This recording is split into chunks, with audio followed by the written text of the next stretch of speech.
Hello students, good morning to all of you. Welcome all of you at AriserTalent. How are you all? I hope you are doing absolutely well. So, we were on the second chapter of our chemistry class 10, that is acids, base and salt, and in our last lecture we have discussed about some of the commercial salts in which we have discussed about the baking soda.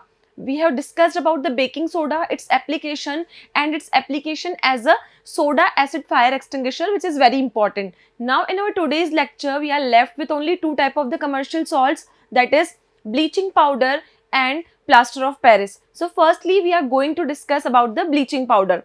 So our today's topic is the next commercial salt, that is bleaching powder. Now, likewise for the other commercial salt, we will learn about its common name, chemical name and its basic chemical formula. So, firstly, for the bleaching powder, the common name is bleaching powder. Its common name is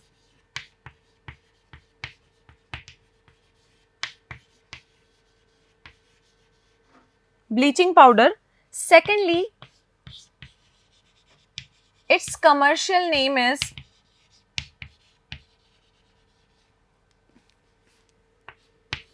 basically called the chlorinated lime or the chloride of lime. So it is known as chlorinated lime or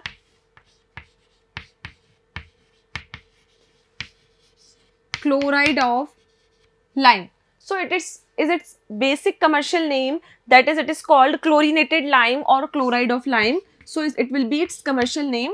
Now we are moving to our next step, that is its chemical formula. Its chemical formula will be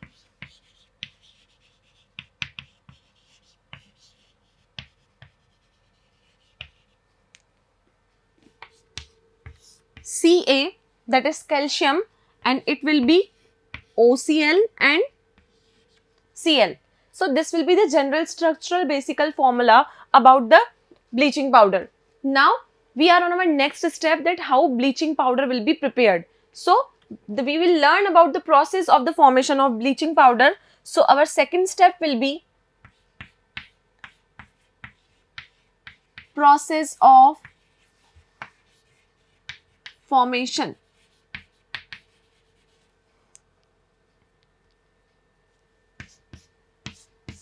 So bleaching powder, that is CaOClCl, will be basically prepared by passing chlorine gas over a slacked lime at a temperature of about 313 Kelvin. So what will be the process of the formation of the bleaching powder? Firstly, we will take a slacked lime. Slacked lime will going to react with chlorine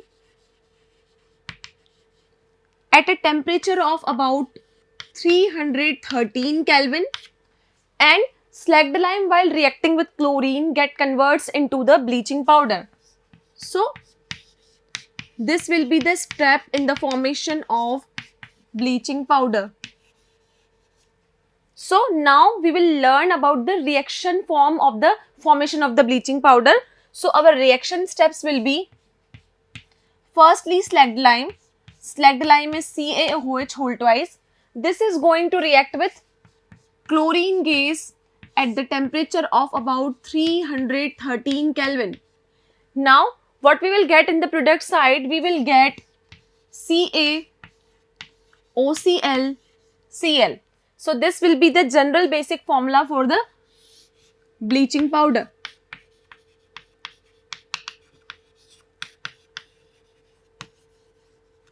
It means bleaching powder is basically prepared by passing chlorine gas over a slacked lime at a temperature of about 313 Kelvin, so that we can obtain the bleaching powder. Now our third step will be, what are the uses of the bleaching powder? As you have all heard about the term bleaching powder, it is basically used to disinfect water to make it free from germs. It is used as a bleaching agent in the textile and the paper industry. It is basically used as a bleaching, to perform the bleaching action. Where the bleaching action is required, bleaching powder is basically used, and it is also used in the manufacturing of the certain compounds in the industries. So now we are moving with our next step, that what are the uses of bleaching powder. So with our next topic, that what are the uses of the bleaching powder.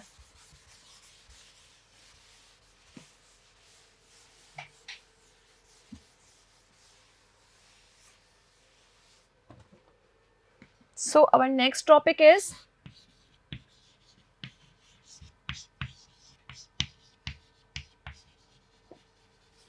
uses of bleaching powder.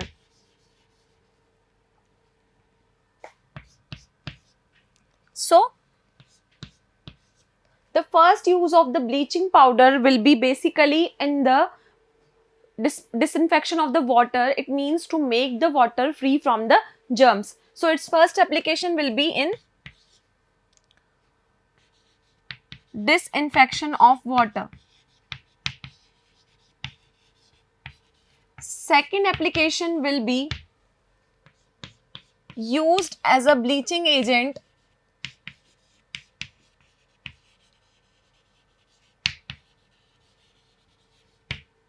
in textile industry.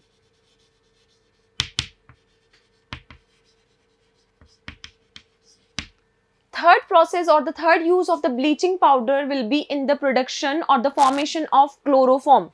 So it is basically used in the preparation of chloroform.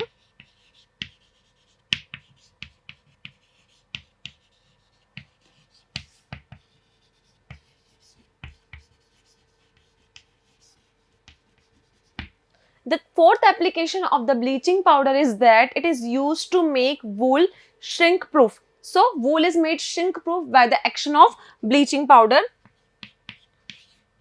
Used to make wool shrink proof.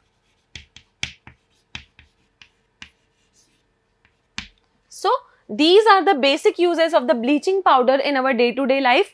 Now we can see that bleaching powder is not actually a simple substance. It is the mixture of many substances. So we can say that bleaching powder is actually a compound. So what happens in this case? We have seen that calcium hydroxide, that is actually the slacked lime.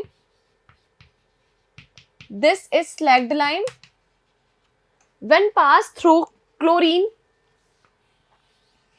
that is Cl2, at the temperature of about 313 Kelvin, we are obtaining the bleaching powder along with the one byproduct, that is water.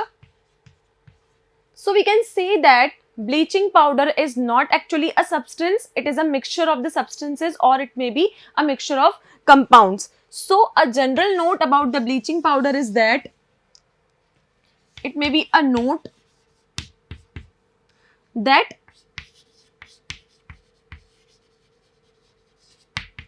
bleaching powder is a mixture of substances. So how it will be the mixture of the substances? It may consist of calcium, oxychloride, and Cl along with some water molecules,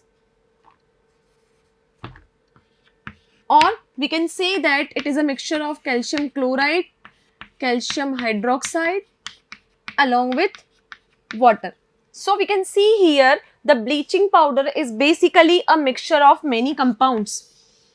So this will be its general formula, and this will also be its general formula. So we can say that it is a complete mixture of the many type of the compounds, and its general name is calcium oxychloride because it contains calcium, oxychloride and chloride. So we can say that its name is calcium oxychloride. OCl stands for oxychloride. So it is all about the bleaching powder that we have discussed now. So now we are moving to our next topic, and our last topic for the basic, for the category of the commercial salts will be the gypsum, which is very important, and it is conditional, or you can say that it will be the fixed point that one question will be categorized on the category of the gypsum. So we are moving to our next category, and our next category is gypsum.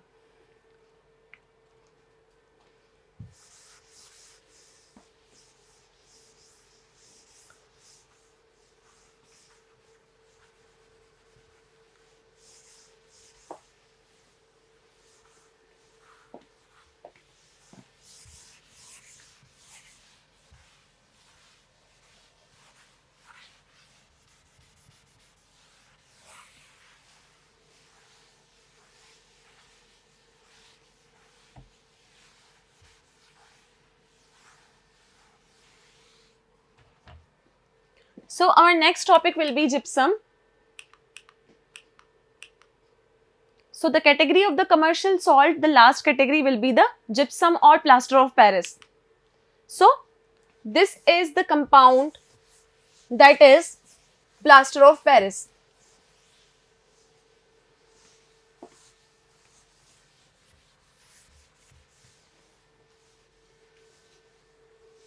So the compound plaster of Paris is basically the calcium sulfate with a category of hydrated salt, that is the water of crystallization along with it. So we can say that the compound plaster of Paris, you have seen here that this compound is basically used for housing activities. It means for the construction of any type of bridges, dams, houses or walls, ceiling, floor, etc.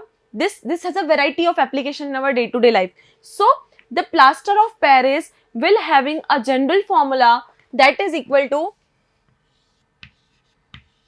CaSO4 dot half H2O. Now what will be its chemical name? It is basically the calcium sulfate. So it is prepared from gypsum. So we can say that its chemical name will also be the gypsum or calcium sulfate. Now its preparation or the precautions should be taken while preparing it. Firstly, I am discussing about its chemical name. Its chemical name is also the plaster of Paris, or we can say that its chemical name will be the calcium sulfate. So chemical name is the same, that is plaster of Paris or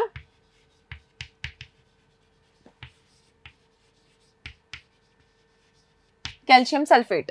Now what will be the method of its preparation? When a gypsum is heated at a temperature of about 373 Kelvin with a mechanical steering or with the rotational system, so that the substance is rotated with a very high speed, the preparation of plaster of Paris take place. Now what will happen in the case of the preparation of the plaster of Paris? You can see here its preparation steps involves: firstly, gypsum is heated at a temperature of about 373 Kelvin. So we have 2 CaSO4 dot 2 H2O. When it is heated at a temperature of about 373 Kelvin, what we will get in the product side? We will get CaSO4 dot H2O. So CaSO4 dot H2O will be the plaster of Paris. So I can say here this substance is gypsum and this substance is plaster of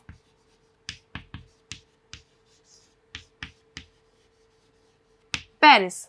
Now for balancing the equation, I can also write this equation as CaSO4 dot 2 H2O.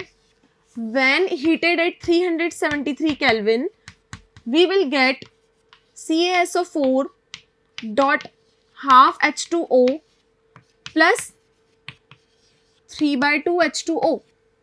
It means this will be the general balanced equation for the preparation of plaster of Paris. So we have to learn this equation for the formation of plaster of Paris.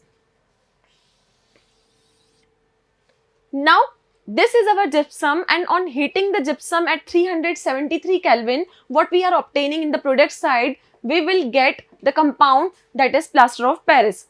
Now what are the precautions that are necessary to be taken while preparing the plaster of Paris? The main condition is it should be kept away from the moisture. As soon as it comes in contact with the moisture, it will settles into a hard mass that cannot be useful for us. So when it comes in contact with the water, it is again set into the hard mass that it will form gypsum again. So what are the precautions should be taken while preparing it? It should be kept away from moisture. So the basic point is we have to kept away the plaster of Paris from moisture that is coming in contact with the water. So what will happen if this occurs? when plaster of Paris, that is CaSO4.12H2O, comes in contact with water, it will settle into the hard mass. So this is our plaster of Paris. It will come in contact with the water. When it come in contact with the water, it will again settling into the hard mass. And this hard mass will be gypsum. So this will be the precaution we have to take to make the plaster of Paris. So this is all about the chemical name, formula and the preparation step of the plaster of Paris. Now we are moving to our next topic, that what are the uses of the plaster of Paris in our day-to-day life. So our next topic is the uses.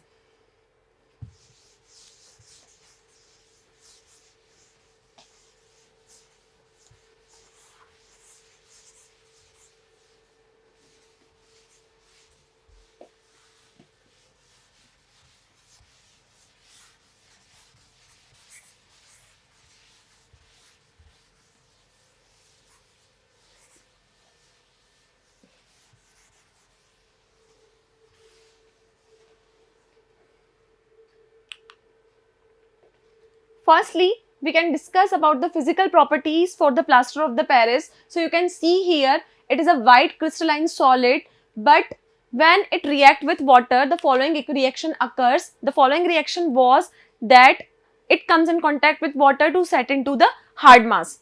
Now, its uses are, firstly, it is used to decorate the ceilings in our houses. So the main use of the plaster of Paris, you can see in our houses, when we have to decorate the ceilings of the room or the hall, we can use the plaster of Paris as a ingredient compound. Now its second application will be, it is used to make statues. So you can see that for making the statues that are made up of the ceramic, the main ingredient or the main content was the plaster of Paris. So it is used for making statues, and also it is used for making the pottery. So it is used in the pottery industry to make the certain kind of compounds. Now its next application will be that is the main important application, that in the case of the fractured bone, when the bone gets fractured, the plaster of Paris will be applied to setting of the bone for a certain period of the time. So its main application will be in the case of the fractured bone. So here are the some important uses of the plaster of Paris in our day-to-day life. Apart from it, it has many other uses in the industries also, but the main applications are in pottery, in making the ceilings, in making the walls, in making the statues, and lastly in the case of the fractured bones. So this is all about the uses of the plaster of the Paris. So we are ended with the commercial salt, and this chapter is over here, and we will proceed with our next chapter in our next lecture. So thank you so much and have a nice day.